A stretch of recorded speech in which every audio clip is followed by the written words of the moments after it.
All right. Crazy Kev is the first post. Well, welcome. I'm sure we'll hear from a lot of you in a moment.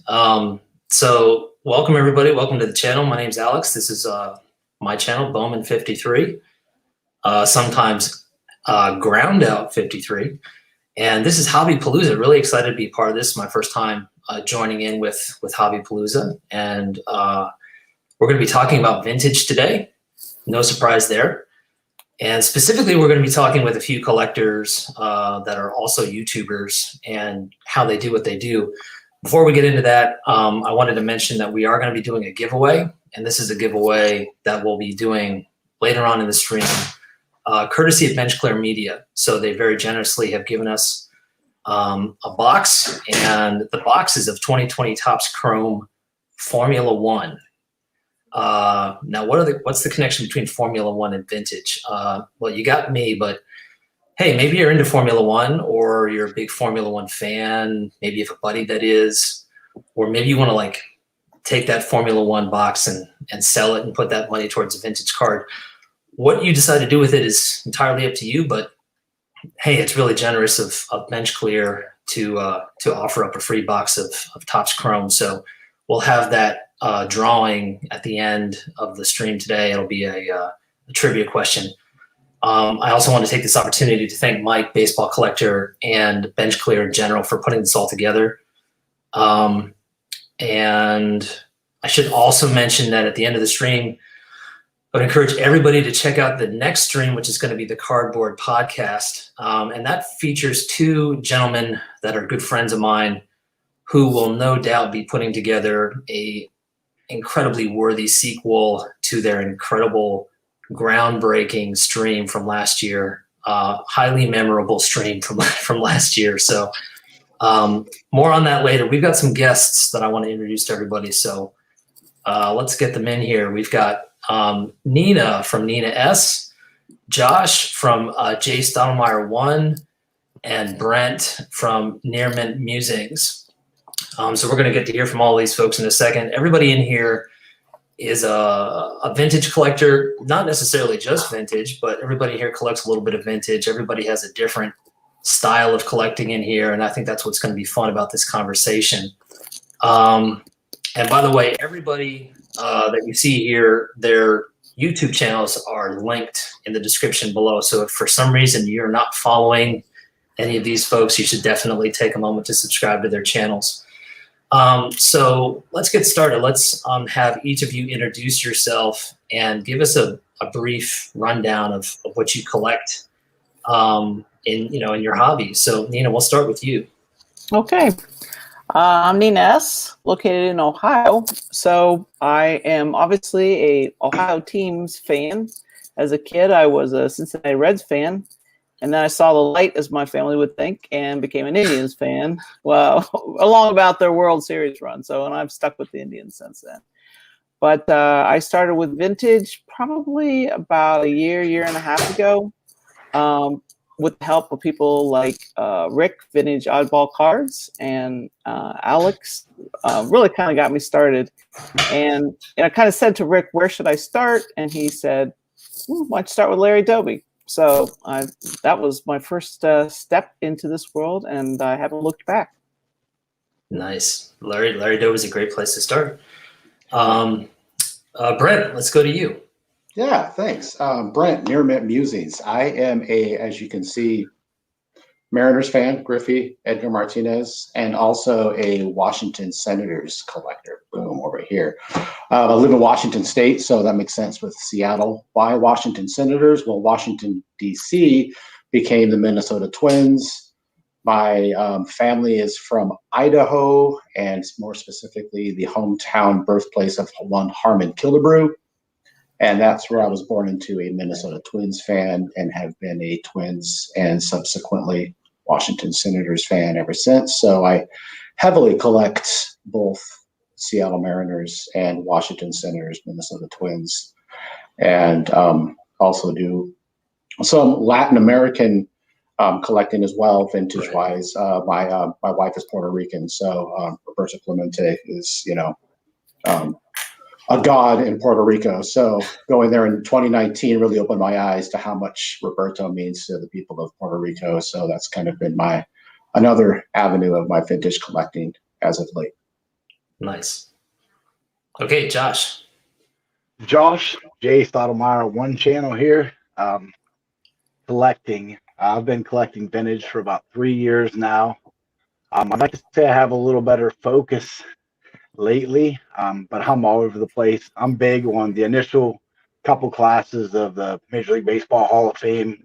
I'm a Yankees fan, so I like anything vintage Yankees, and just I'm always chasing iconic cards. And my true goal, if I was to try to like lock one big thing in, is to always improve like my top 10 part of my cards. You know, my top 10 like upper tier cards to get to the best position and have that the strongest point with cards that childhood dreams for me.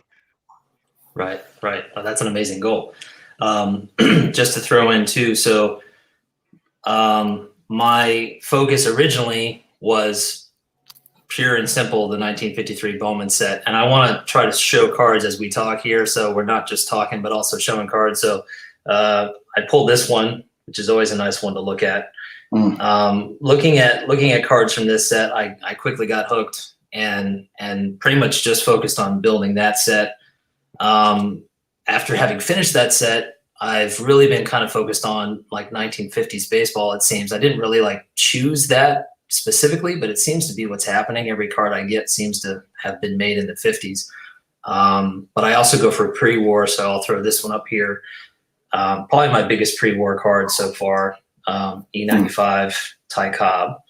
So kind of running the gamut. But yeah, that's kind of where I am at this point. So, all right. So now that we all have an idea of what everybody's collecting and where you all are coming from, and I'll leave this up to whoever wants to jump in first. Take us back to where this started. Nina, you kind of give us a little bit of your history as to how this all started. But how did you land on the idea of collecting vintage cards? Because for a lot of people, you know, there needs to be something that gets you started, whether it's like something that you discover on your own or a family member or a friend or something. So I don't know if anybody has a story, like how did you get started with vintage in particular? Go ahead, Brent. Oh, well, okay. First card that got me into vintage, and this kind of goes into my collecting story as a whole, is this 1974 Harmon Killebrew on-card auto. My uncle knew Harmon, growing up in Payette, Idaho, and Harmon signed this for me. So being a kid who started collecting in the early 80s, this was really old for me. So I saw this card and I'm like, there's a whole nother world of like, 1983 Topps, which is kind of like the first year that I really started collecting. So this was the first card that really got me in the vintage. And then of course, when you have Harmon, then you have to go to get his auto. I mean, I've had a few cents, but this is his graded rookie. And this was just kind of what started me on the vintage true journey, and have subsequently finished the Topps run for Harmon Killebrew. So being a true junk wax era kid, growing up in the 80s, playing baseball from about 79 to about 86, that was all I knew. But these cards I knew they were important. I didn't know much about the history of baseball back then. I just knew about current 80s players, and watching This Week in Baseball every Saturday morning. That's what really, got me excited. But once I saw that there was a whole other world back in the 70s, and then I figured out that there was a whole other world in the 60s. And the 50s, right? And it's like, oh my gosh, baseball is so old, right? And this is like, as like a 12-year-old, you don't know. And but Harmon Killebrew seemed to be kind of the common thread that got me into those eras. And of course, when you start, there was no eBay back then. There was no internet. There was nothing like that. So you had to go to card shops. And when you saw, these old cards, you were just like, this is really cool. And so that's kind of my genesis of how I started collecting vintage. Yeah, it's so easy now, right? Like you can just go on eBay and go anywhere you want. But back in the day, it was really insular. Kids don't know, man. Yeah. For me, with vintage baseball, it was funny because I can remember particularly I was a big football collector. I played football and baseball both in school, and but when I was a kid, like all of us, we used to scale through the price guides and see the arrows up and down, and we all dreamt about. At least I think so. Like it was always like Mickey Mantle, Mickey Mantle. Babe Ruth was unheard of to have a Babe Ruth card. Like we never could imagine that a possibility, you know. Or even but Mickey Mantle, you know, seeing Mickey Mantle on the cover of every price guide at 52 tops. Well, one evening I was laying in bed and I'm scrolling through eBay. You know what I mean? And I seen a 19s. I remember it was my first vintage baseball card. Big purchase as I collected the 80s. You know, the jump back here the same as you guys, but I seen a 1960 Topps SGC 5 Mickey Mantle, and it was like $350, and which is pretty pricey. But I had a little bit of money sitting around, and I was like, oh my god, you know, as a kid, like a Mickey Mantle to me was $1 million. You know what I mean? Like, Right. so I made and it had or best offer, so I shot an offer. I think I did like $25 less. If I remember correctly, this is what crazy. This was only like 2.5, 3 years ago, and it started a Mickey Mantle run that I did for a good while. I think I offered $325 and was accepted, and I was like, oh my god, like I'm nudging my wife. I'm like, I got a Mickey Mantle card, and so that's what started me into that, and I just couldn't believe it. Like I said, I was just waiting, watching the tracking number like we all do, the informed delivery, and just waiting on this Mickey Mantle. But it was a 1960 Topps SGC 5 Mickey Mantle, and that opened a floodgate. Yeah. Love I it. started, I think it really started with a Myco Hobby Talk. We all love Myco. And he was doing conversations. Episode 15, I looked it up, with Dustin Bellinger. Oh, nice. And Dustin was really, you know, giving a lot of great advice. You know, I was always scared, like, how do you buy a card? I don't know if it's raw. Is it going to be authentic? And I think we're going to talk about that later. And he was just talking about, you know, just find a player. It doesn't have to be an expensive card. It doesn't have to be Mickey Mantle. And just find a vintage card and find out about that player. I think that's probably what led me to Rick next. Mm-hmm. But then when I started talking to Alex, and I watched a couple of Alex videos, believe it or not, I came into Alex's YouTube after he finishes his set. Right. And he was talking about a T207. So I went online, and we're not going to be this for all the glare, but I was looking at T207s. I started reading about this card, and lo and behold, this young man, George Kaler, pitched for the Cleveland Naps, and he grew up in my hometown and went to the same university I went to, and we're in the process of now trying to get him into the Athens High School Hall of Fame, which is also nice. the home of, many of you may know, a little quarterback named Joe Burrow. So between George Kaler and Joe Burrow, we got some big names here in Athens, Ohio. But and I think just, you know, once you start, you feel more comfortable. And Alex and others said to me, look, you don't have to get, you know, PSA or SGC 7 or 8. You can get a 1. If it looks pretty centered, you'll be okay. So Right. Well, hey, I'm glad you're on board. I love it.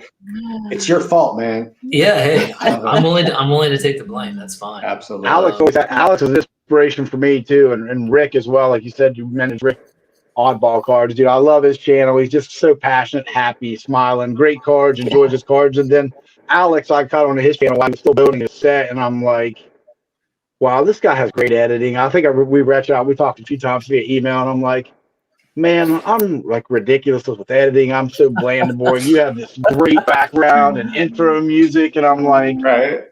you're my hero, Alex. I was like, for real, man. Like, you got the great. And then I think B. Roth had told me, he was like, that's kind of what he does. That's just kind of his thing. I'm like, well, he does very well. I'm very impressed. I was like, I love it. Well, hey, I appreciate it. I mean, for me, it's just fun. To me, it's like, and we could talk about this too, like the YouTube thing, like very slowly but surely becomes intertangled with the hobby. Like I can't really separate them anymore. Like collecting baseball cards all by itself would not be nearly as fun without the YouTube part. And part of the fun of putting those videos together for me is just because I love like the process itself. And, obviously I hope people enjoy it and it's fun too, but like, yeah, Nina, that story you just told about discovering the history of that player, to me, that's part of the fun of collecting too. And like getting to make a video about that and share it with other people too is a huge part of what makes vintage collecting fun, I think, as well. Let's go to the next one. Okay, so this one I was thinking about. We all collect vintage, but actually, like Nina, you collect a little bit of modern. Brent, you have some modern in your collection too. I mean, we all will get packs from time to time, but I do think there seems to be sometimes this distinct line between vintage and modern, and I think that there can be all sorts of really good, valid reasons for people not to collect vintage. Like, for example, I don't really feel like plunking down a whole bunch of money for a vintage card, especially when I don't even know that guy. I never saw him play. I've got no personal connection to that player. He's been dead for 50 years or, whatever. I'm curious if you guys have any thoughts on like whether you yourself went through this, or like if you had a conversation with somebody else. Like, what would you say to somebody who's sort of like on the fence about collecting vintage? I would start off by saying you don't have to worry about if they throw a hammy. It's like someone like, let's just say, or a hangnail and can't play.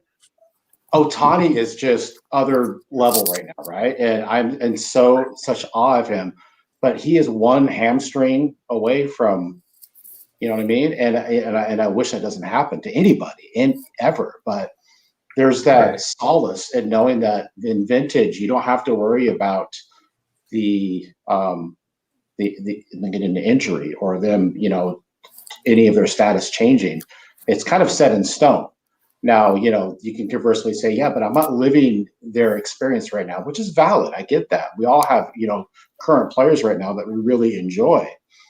But I think collecting wise, you kind of remove that stress, hoping or that they just stay healthy, that they are able to finish the season.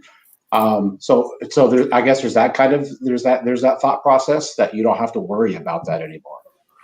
That's a great point too, Brent. Like you said, because we just went through the Ohtani scare with the Tommy John surgery. Everybody was high on him and then dumped everything, and then now he's the greatest thing since sliced bread again. And we're really fortunate in what we're seeing. I tell people all the time, I'm big vintage, but I'm watching this guy and I'm telling people, man, we're seeing something really amazing. But like you said, it's so scary because you've already had the scare. And then like I just seen earlier, I checked my ESPN app before we hopped on here, and Acuna goes down again. And we're like, Yep. And look, that looks really bad. I wasn't even thinking about that as I asked the question, but like it's really, kind of surreal that that's going on right now. And he's a fantastic player. I hope he's okay. But 100%. There you go. From the hobby perspective, there's a huge, crazy spike that could happen, and who knows what happens after that. I think too that if you even like history a little bit, and maybe you didn't like history in school, but really what kind of set me on fire was Ken Burns' baseball documentary, Totally. Yes. Which it's very easy. You can find it it streams in a lot of different places. And once you get to know, I didn't realize how American baseball is, like how much of this country was baseball. And, it helps me then to connect with my own family history, like my parents, my grandparents. My mom showed me the other day, oh, your grandpa played baseball over in this open field. And then you start to think about, what did they watch? Who were the players they enjoyed? But I think for me, it is such a huge history connection and learning about these players and finding a good book. Alex and I are always talking about Wait Till Next Year, a Doris Kearns Goodwin book about the Brooklyn Dodgers. And so I'm kind of a Brooklyn Dodgers fan now just because of that book. So I think it's my love of history that really kind of set me on fire for vintage. 100%. Yeah. I totally was thinking about this obviously before the show. I was thinking like, okay, how would I answer this question? And I was remembering that like 2 years ago, well before the whole pandemic thing happened, I was reading a book on Sandy Koufax. So I'll share this. Sandy Koufax A Lefty's Legacy by Jane Levy. And Koufax is a guy that I was always interested in, but like, okay, that's a guy I never saw play. All I knew about him was, stuff I'd heard or the Ken Burns documentary, like Nina just mentioned. I always thought he was an interesting guy, but, I didn't really know that much about him. So I got the book, spent a little time, enjoyed the book thoroughly. And by the end of the book, I picked up this guy.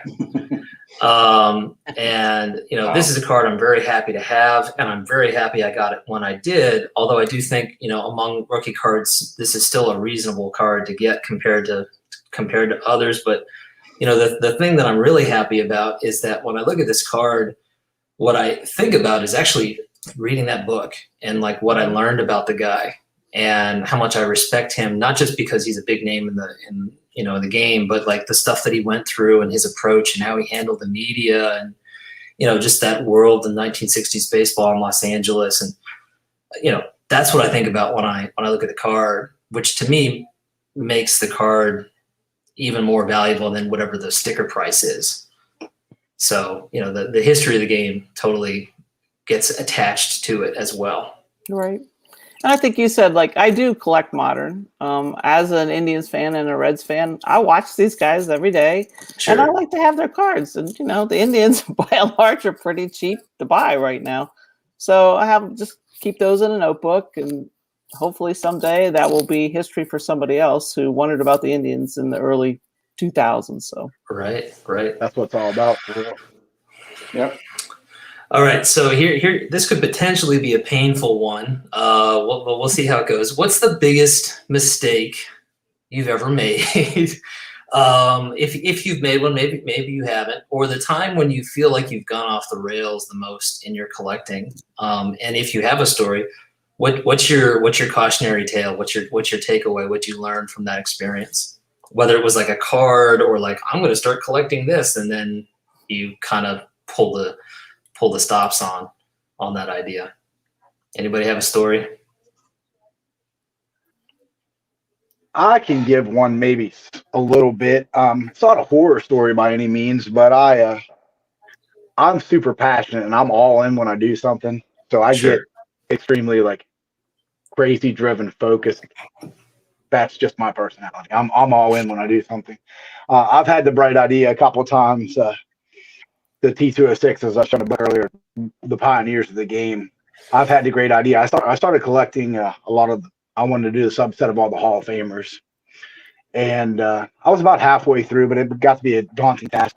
Then I did the Cobbs, but then I had the bright idea momentarily. This was a few weeks. I want to collect the whole set. I'm going after the monster. You know what I mean? I'm going to do the monster, and I'm a man on a very moderate income, and I'm buying all these cards because I'm super aggressive. Like I said, when I get a plan, I'm like, execute. That's all. So I'm after it, and I go, oh my God. I start looking because I write everything down, my expenditures and stuff. I think we all do. Just kind of keep an eye on what we're doing and how much like, we're going to get into later. We're investing into something. And I go, I just cannot see this as being feasible. And kudos to set collectors. I go, I got like X amount of money and a bunch of commons that I loved learning the history about, and I read about, showing the book, hence the book. I loved enjoying the history and about the players and their stories and things of that nature. But I also don't have the financial capabilities to have all those players, and especially as hot as the set has gotten, like so many collectors. And like I said, I don't regret it by any means, but it was a quick like pull back into reality that yeah, exactly. Josh, let's slow a roll here. Let's get those key cards. Now they're very expensive, but you cherish, and those are the legends and the names and the historical significance of the game. And guys that, like I said, oftentimes we never thought in our life that we would ever be able to own those kind of cards. So you have a greater appreciation because of it being like a dream. Like, like some people dream to have a Corvette. You know what I mean? Some of my cards I did earlier in the year. I actually liquidated some of my cards and bought my wife's vehicle cash. You know what I mean? Yeah. So that's a question that we're later leading into, but you got to be like, right. So no, that's my story. Totally yeah. No, that makes sense. I think my I think my dealing with modern and breaks and things like that, those were my biggest mistakes, which led me to vintage because and I loved being in breaks, and I was on some really great YouTube channels. I mean, the guys were great, but I might buy three teams, and I get three teams I don't really care a hoot about, and I look down a pile of $80 on cards that I'm going to give away to my fourth grade class. So I'm like, this doesn't seem like a very wise way to invest in baseball cards. So there's that dirty word. Yeah, invest. collect. In a way, we are. I mean, we hate to say it, but in a way, I mean, we're taking a large portion of our incomes, and it's going to cardboard as we. Yeah. Brent, you're not off the hook. Do you have a story? Well, I kind of echo what Nina said. For a while, I really got into the break thing, and I have really transitioned into more quality over quantity.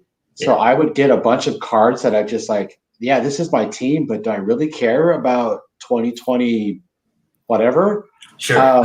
So I kind of like, took a step back and looked at, I haven't done a break in over a year, and and there's nothing against breaks, and I want to make sure that that's clear. Right. There's nothing about that wanting to get into it. That's just not me, because I personally just want to have something that I can put on a display in my room that I want to look at, as opposed to something that I get. I'm like, hey, that's cool because that's my team. You put it in a box, you put it in a shelf, you put it in a binder, and you never looked at it again. Right. And I want it to be more purposeful.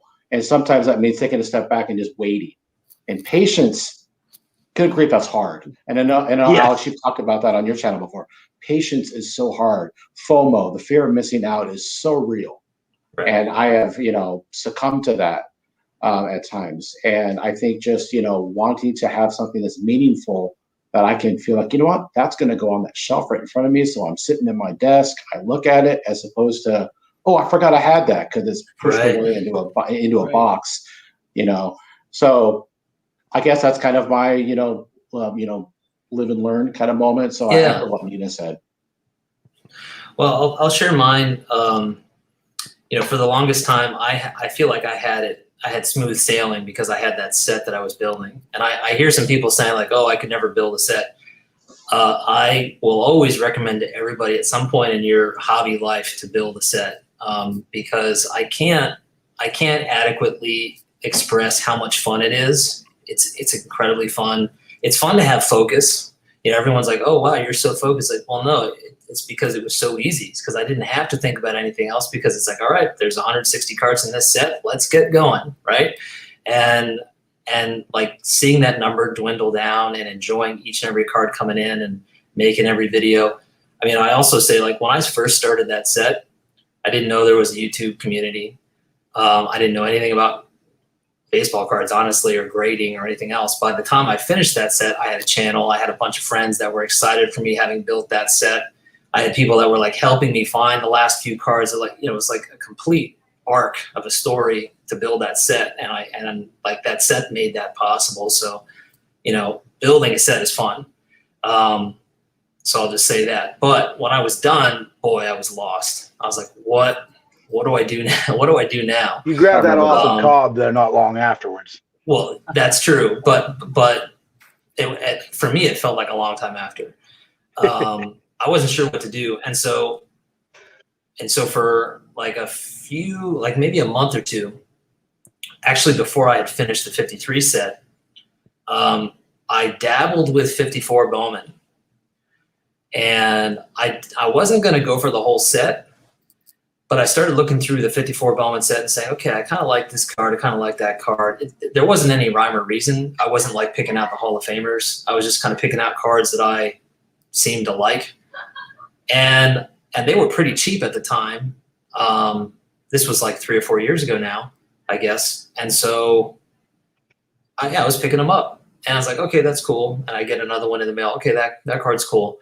And then, after a while, some time would go by, and I would kind of look at those cards and be like, why did I get those cards? And I'm not trying to knock 54 Bowman. I think there are some great 54 Bowman cards. I still have, like, one of them that I've held on to is this Willie Mays. Like, I'll never get rid of this card. I love this card. Love that card. The Ted Williams too. Ted Williams for sure. Mickey Mantle. Mantle. But I was just looking at these cards, like I'm not as jazzed about these as I was building the 53 set. And I realized I was just kind of figuring out like, how am I going to collect next? And I was just testing stuff out.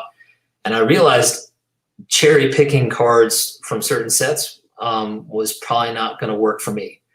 And so I ended up selling off all those cards and kind of resetting. And then I went back and I thought, okay, I love pre-war and I want to get into that because it's to me, it's like really challenging. I find it beautiful and fascinating, but I don't know anything about it. And so that was a challenge for me. So I went in that direction. And now I've kind of found myself weirdly back in the 50s. But There's so many I'm having iconic fun players with in it. the 50s. It's hard Yeah. not to. I'm a big pre-war guy too. But 50s, it's like we're all in that age group, even give or take some, that like the stories from, you were talking about Clemente. I'm originally from West Virginia, which is our closest teams are all the Pittsburgh teams.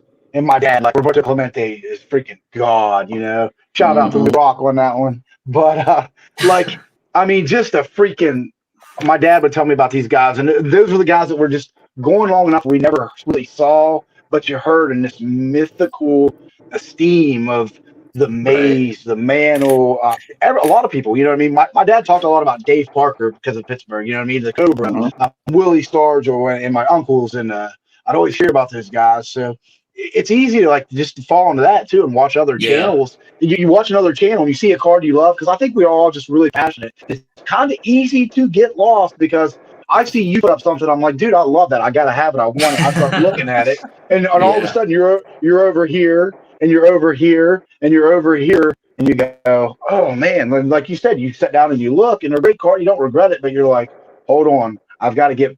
I do it all the time. I've got to get back on path here. I have to get on a path, or I'm going to I think we've all kind of had that happen. Yeah, it's part of the process, and I think you just hope that it's not too expensive, like a sidetrack, right? Yeah. In the end. And I think, to add to that, one thing that you said that was key, and I don't want to lose this, is that you said you enjoyed everything that came in. Sometimes we get so focused on the hunt and the find that as soon as it arrives on our desk, we look at it for 10 seconds. Sweet, I have that. Okay, what's next? Right. And you have to take a step and you have to really enjoy it, and whether that means you put it in a place where you look at it, or you read the back of a card, or you kind of get lost in the beauty of the card itself. I think it's key that we don't get so hyper-focused on the search and the find and the get, and we take a step back and realize that what we have is something that's really beautiful and enjoy it for what it is. Wanting to finish the next one as he's holding up that card. 100%. Every day I'm like, yeah. Josh, hold that up again. Yeah, hold it up again, dude.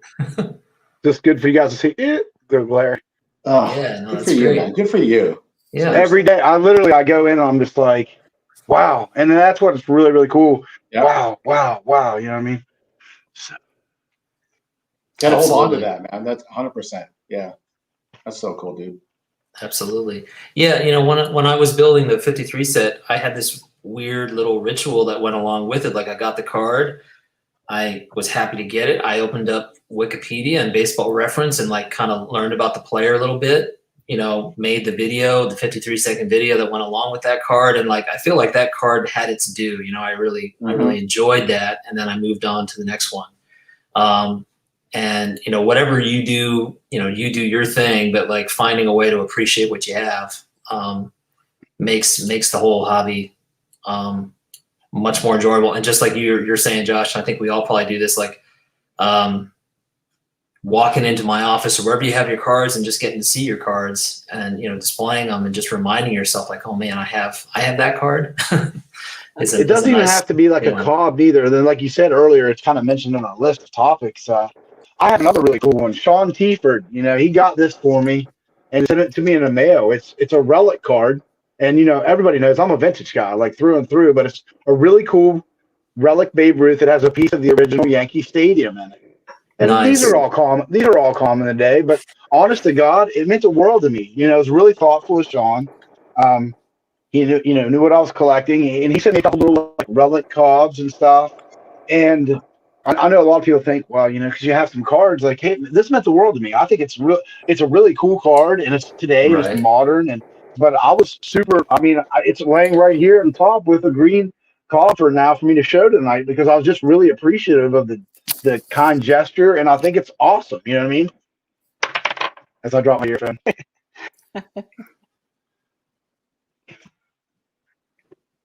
Absolutely. I agree.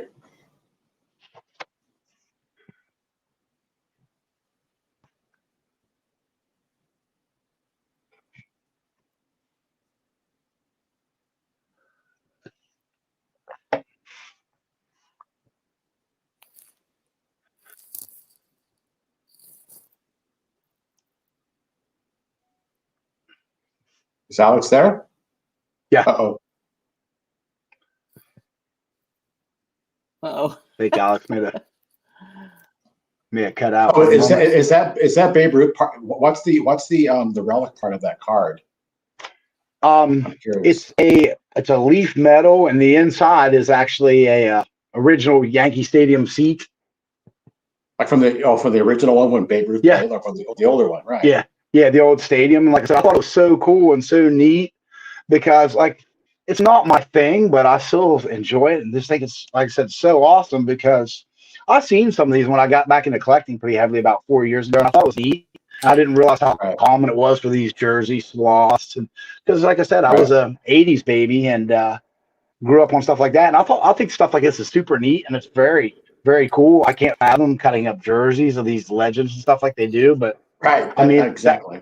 That's the way to go now. But like I said, I thought it was just super cool, and like I said, it's just a really cool piece to have with my Ruth card. I have a Gaudy Ruth that I love, and they stay hand in hand with each other. So, yeah, that's a dynamic duo, brother. Nice.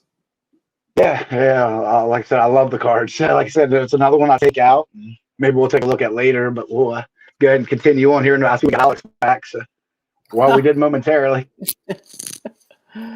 Well, you're talking about looking at your cards. I mean, I was trying to decide, should I have a card room and just designated shelves? I was like, I live here by myself. I love cards. So I just put a few cards in every room.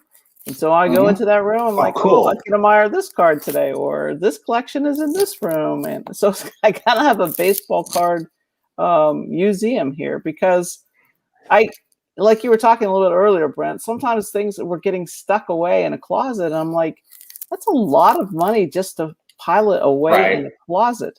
So, how can I really appreciate what I have and display it and have it out? And actually, when people come over, they're not card collectors. Oh, what's this card? What do you have this up here for? And then a conversation ensues. But I think really it's about enjoying what you have in your collection, regardless of what you collect. Yep, I agree. Well, I'm sure I missed the entire conversation. Yeah, but this was we try to keep it rolling. I appreciate it. This was really an homage to the next stream, the Cardboard Podcast, a little callback to last year. So, I hope some of you picked up on that. All orchestrated. So, all right, next question. What's your favorite niche of the vintage market? Now, we kind of know a little bit about what everybody collects, but like in your collecting focus right now, are you seeing anything, or are you looking at anything that you think is underappreciated or undervalued? Like where are you with the sort of dark corners of the hobby that you think are not getting enough love? Anybody have any thoughts on that? I'll start. Yeah, Brent, go for it. Because it's 1935 diamond stars, and I know I just made a video that had a couple of them on there, but I just think the beauty of these cards, and I'm gonna go towards the Washington Senators. So here's a no name, Cliff Bolton, but just the beauty of these cards, I am so enthralled by them. And I'm not saying that it's like an affordable alternate route to go, but there are so many cards in this set that are just fantastic. You're not going to have the Ruth, you're not going to have the Gehrig, because Gaudy had the rights to them. but you're going to have so many great guys. I do have a Hall of Famer, Earl Averill from Snohomish, Washington. So he's kind of local to me. These are just beautiful, gorgeous cards. And That's a great set. Beautiful. I think, right? That's, I'm not saying it's underappreciated, but sometimes it's kind of, you just talk about a set that I'm building a shelf right now, just as I'm adding them, where you can just admire the beauty of these cards. I think they're definitely underappreciated. 100%. So that's kind of where I'm at right now is the Diamond Stars sets. I think that's a set that is, needs more, I don't want to say more attention because that means, I have to pay more for them. But, Right. but they're really, really cool. And, everybody's going to have their own kind of like aesthetic that they gravitate to. Yeah. Right. Maybe they don't want the art cards. Maybe they want the real photos. Maybe they want black and white. Maybe they want color. I'm really cool with these. And this is something that really speaks to me. And that's the beauty of the hobby. Go with what speaks to you. Right. It may not speak to the person next to you. It may not speak to the person that you're talking to. But that said, man, I'm adding some more. I know you and I initially connected over a pre-war set T212. Exactly. And I wanted to show one here. This is the very first T212 I ever got. Now, this is a fairly obscure pre-war set, very easy to overlook because it doesn't really have very many big names in it. And I always think that even though I understand why people are not interested in a card where you don't know the player, to me, this is like one of the most beautiful cards ever made. And sure, 100%. It's an obscure player, but there are so many great looking cards in this particular set, T212. And because they're kind of off the radar, they're relatively inexpensive compared to most cards. I'm holding one up right now. And for me, it's even cooler because this is Pacific Coast League. So this guy is in Spokane, which is about an hour and a half north of me. So these cards. Oh yeah, well you have all that extra. Yeah. Cool. I mean, there's Seattle, there's Tacoma, there's Spokane, there's Portland, there's Victoria, Canada, and then you go down to Sacramento and Vernon in California. These cards. So I have to give you credit, Alex, because we did connect over this. It's one of the first videos I saw of yours was that OBAC T212 set video that you did. So 100%. I have a shelf just for those cards. Nice. Okay, Josh, you kind of alluded to this earlier, the I word, the investing word. So this is something that we talked a little bit about before, like the investing, the word investing has been thrown around a lot in the past year, and there's no getting around it. Whether you're spending hundreds of dollars on a big card or just, a few bucks now and then, whatever your circumstance is, you're always, you're still ultimately spending money on these tiny pieces of cardboard.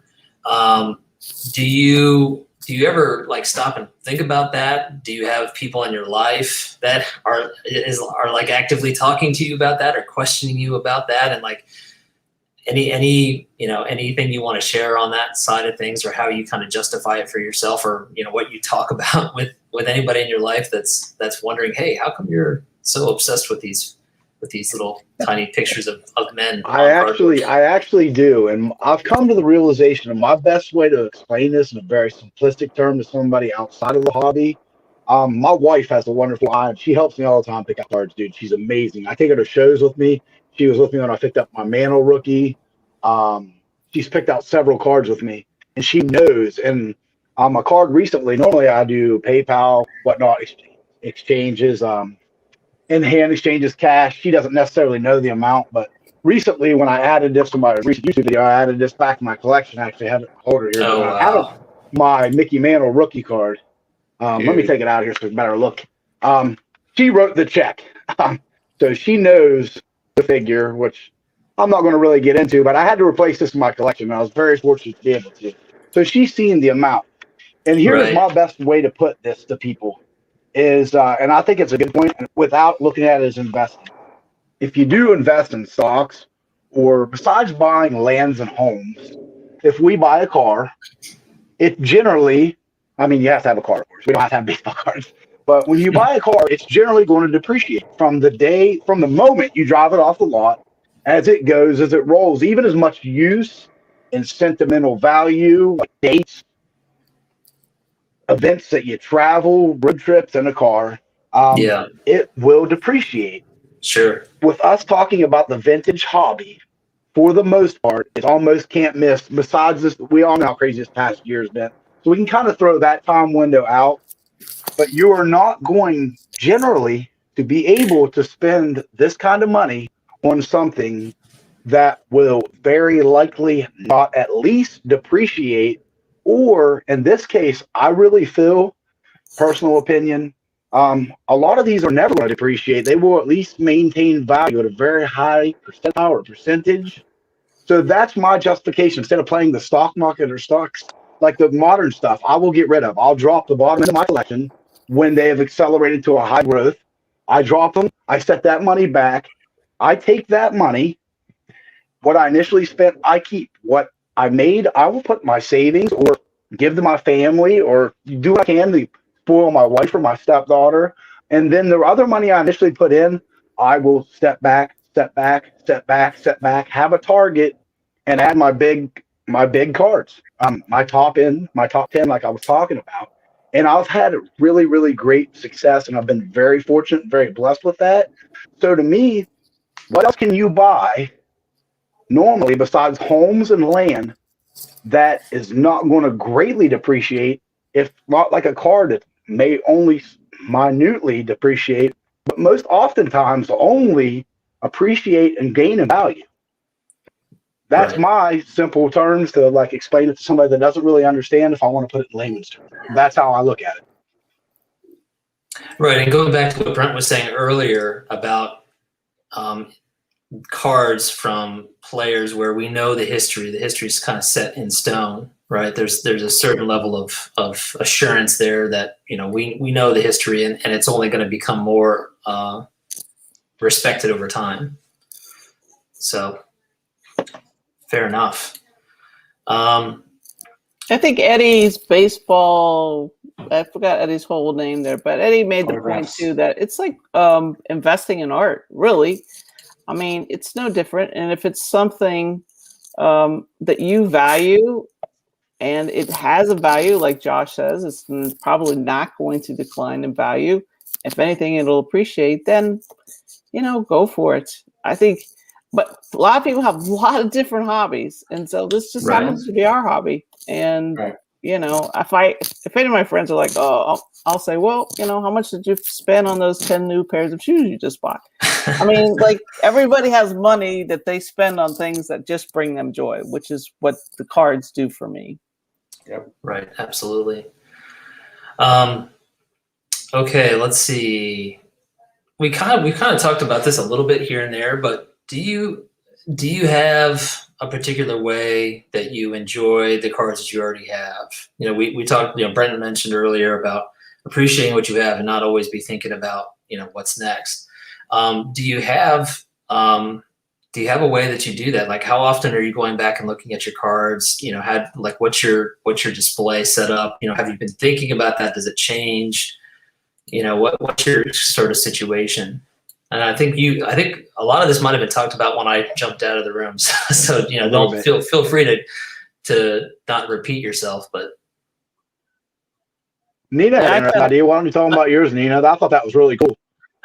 Well, I said, because I'm the only dweller in this house besides a tank of fish, I kind of put baseball cards wherever I want them. Oh, I gotcha. Okay. They'll be on my desk. They'll be on any bookshelf in my house, which I have many books. I collect about as many books as I do baseball cards. Nice. But I just like to have them where I could just pick them up, like you say. I've recently, my biggest card I ever purchased and is my Jackie Robinson. Oh, beautiful. Wow. And Love that. I just stare at this card sometimes. Hey, I don't blame you. That's beautiful. It's just such a wonderful investment. And the other day, I picked it up and accidentally dropped it and about had a heart attack, but fortunately it was okay. But yeah, I just like to have my cards accessible and not in a closet. Yeah. And you can see Brent's background. You can see your background. You guys, as you can see, actively display, and it's great. It's awesome. You know what I mean? Yeah, I mean, try to for me, rotate it too. I try to rotate it too, so it's kind of like Yeah. it's thematic, but I try to rotate it, quarterly. I mean, I don't have like a date, like on my calendar. I got to change baseball cards. I'm not that guy. Maybe Alex is. I don't know.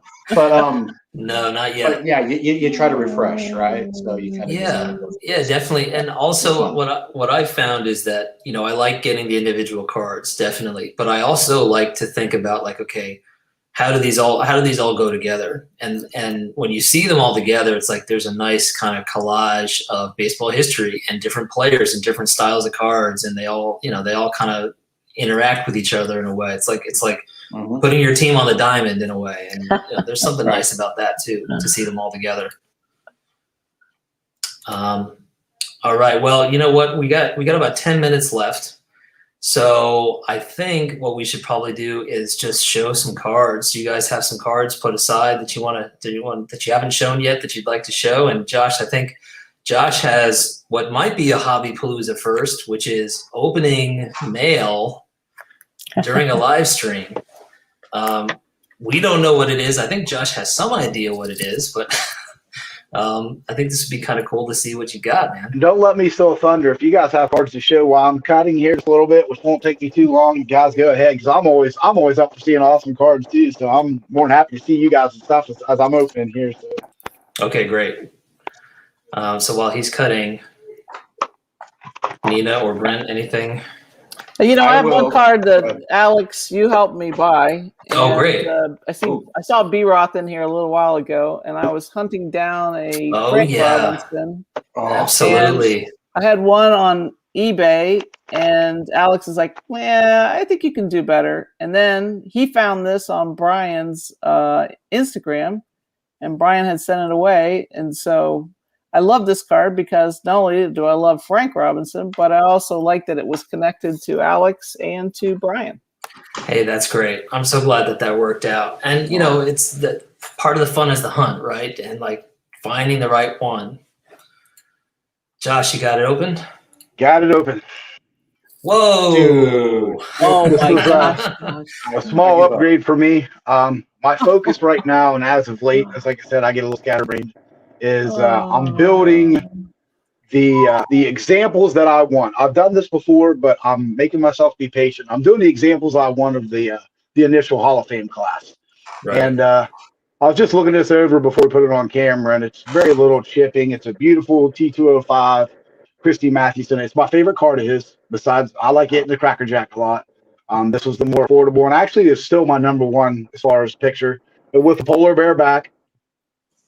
Fantastic. And I actually picked this off another fellow YouTuber, and it was kind of a tobacco row on pickup, Net 54 pickup, and it came in yesterday, and I left it in the package to open tonight to show you guys. So I'm just now the Honus Wagner example. I have 3 I'm eyeing, the E103, which is a portrait pose. I also like his E90-2 caramel card, or a Cracker Jack that I want to add to have my ultimate display for my 36 class Hall of Fame. And Wagner's the only one I need left, but this was my my Mathewson edition. So. Amazing, man. Brother. Beautiful. I love that card. I love it. A mic drop moment right in the middle of Hobby Palooza. I love it. Brent, anything you want to throw up? The only thing I can compare that to is, like you said, the initial Hall of Fame class. So I guess I can show Walter Johnson. I have an idea. And I know you appreciate this one because I'll check this on the card. Yes. This is a E121. This is the Nielsen chocolate, which is the Canadian version of the American caramel. And this is the epitome of, this is a poor one, but just tell me what's wrong with this. Nothing. Centering. There's no paper loss on the back. It's Type 1, so it's got the script, so it's a little more rare. Somebody had a bad day at PSA and gave it a 1. Yeah. There's some variants in pre-war and grades. You can have a 1 that has a small spot of paper loss, or maybe a small, like old, people very oftentimes with pre-war would do the small stamps. And then you'll get one that looks like it's been ran over by a train, a car, bundled up and thrown away. And that's that's one of the beauty in trying to collect actively pre-war, the discrepancy in grades. Right. Yeah. Right. That's a beautiful card. That's a beautiful card. But this is This sits front and center in my room. So Fantastic. I'm not needing with that Jackie. Yeah, I'll look at Yeah. it. Thanks for sharing. That's beautiful. Yeah. All right. We got 5 minutes here. I want to throw in the trivia question. Again, this is for Topps Chrome. Let's see. What is it? 2020 Formula One. So a free box from Bench Clear. Here's the question. Unfortunately, our guests, you guys are not allowed to to participate. Unfortunately, one of the downsides. All right. So here's the question. The first person to answer correctly in the chat will be the winner of the Chrome box. The question is, what is the unusual piece of trivia that's associated with the 1956 Topps Hank Aaron card? I'm not going to show it, so you have to go dig into the memory banks or go on Google and look it up. But what's the unusual piece of trivia associated with 1956 Topps Hank Aaron card? Whoever is able to get that in the chat first will be the winner. You guys know, of course, right? You know the answer. I actually do this one. Me too. Oh my gosh, we got a whole bunch of people, and it is, who is it? I got to go back and check because everybody jumped in and put it in. Time stamp. I believe it's John Keating. Yep, there you go. So John, congratulations. Make sure that you are Hey, registered John. make sure you're registered on Bench Clear Congrats. on the Hobby Palooza website so that you can get your free box of Topps Chrome. And let's see, we got a few minutes here left. Any other cards anybody wants to show? I should show a Nina, card, let's right? get a better look at Yeah, that. show a Jackie card. Robinson. Well, Show a card, Alex. speaking of Jackie, here's my favorite Jackie card Oh, Dude, man. in I a forgot shadow about that, box. too. Look at that shadow box. Yeah, I love it. That's yeah. classy. This is usually up on the wall. I This was forgot the about first- that one. This is the first card that was like a departure for me from the 53 set, and I still every day I look at this card and I'm like, yep, I am absolutely thrilled to have this card, and Wow. especially nowadays because I got this card like maybe 3 or 4 years ago now. Lucky you. Lucky me. Seriously, it was a good call at the time. Love it. All right. Well, I want to make sure that everybody makes their way over to the Cardboard Podcast. Stove Sports and Bob Lewis are going to have something going on, no doubt. Bob Lewis. And whatever it is, it's going to be entertaining. We can be sure of that. It's going to be wacky. It's going to be normal. Yeah, so I definitely want to say thanks to Nina, Brent, Josh, all three of you for your time. Was Thanks a to great you. conversation. So quick, right? I actually Yes. had to skip over a bunch of questions, but it was a good time. And the thing about this whole thing for me is, vintage can be scary. It can be like intimidating, but you got to start somewhere. I think we all. You kind of find your niche, whether it's like a team or a player or a set. And little by little, when you spend time on YouTube, you just pick up all this knowledge from all these other tubers. And before you know it, you just know way more than you should about all these different cards out there. So appreciate everybody's time. Thanks for having us on. Yeah, Yeah, for it's sure. Thanks for hosting, Alex. It's a lot of work. Absolutely. It's Yeah. been a lot of fun. Appreciate it. All right, everybody. So head on over to Cardboard Podcast and enjoy the rest of Hobby Palooza. Thanks, everyone. Y'all have a good evening. All right. Take care. Thanks, guys. Bye-bye. Appreciate it.